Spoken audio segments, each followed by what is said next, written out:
Pemirsa, maraknya ojek online yang tidak terregistrasi atau ilegal membuat tim gabungan dari Polres Badung bersama Satpol PP Badung Sabtu malam terjun melakukan penertiban di kawasan Jalan Pantai Brawe, Desa Tibu Beneng, Kecamatan Kuta Utara.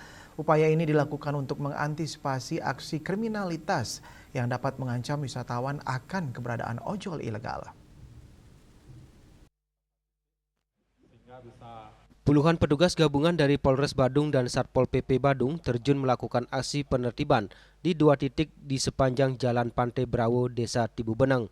Satu persatu pengemudi ojek online yang melintas di kawasan tersebut diberhentikan dan diperiksa petugas. Pemeriksaan dilakukan pada penggunaan aplikasi resmi, kelengkapan surat-surat kendaraan, penggunaan helm, kelengkapan kendaraan maupun barang bawaan.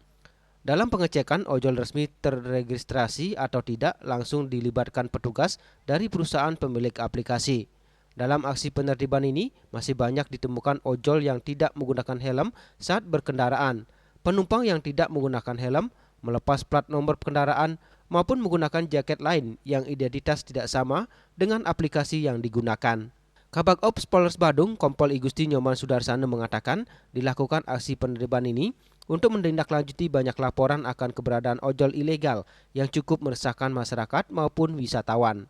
Kita melakukan upaya pencegahan terkait dengan banyaknya masukan dari masyarakat, baik dari turis maupun dari warga lokal tentang banyak ditemukan driver ojol yang tidak terregistrasi. Oleh karena itu kita melakukan kegiatan berkolaborasi dengan pemerintah daerah setempat. Ya lumayan bagus sih Pak, biar bisa ini di aplikasi ya. Biar adalah orderan masuk di sini, itu aja. Lebih aman nggak rasanya kalau kayak ditertibkan? Aman ya. Diharapkan dengan penertiban ini para pengemudi ojol dapat meningkatkan budaya tertib berlalu lintas dan selalu menjaga keselamatan bersama. Di samping itu, masyarakat maupun wisatawan lebih bisa memilih fasilitas resmi sehingga dapat dipertanggungjawabkan serta terhindar dari aksi kriminalitas. Rai Suantara, Bali TV.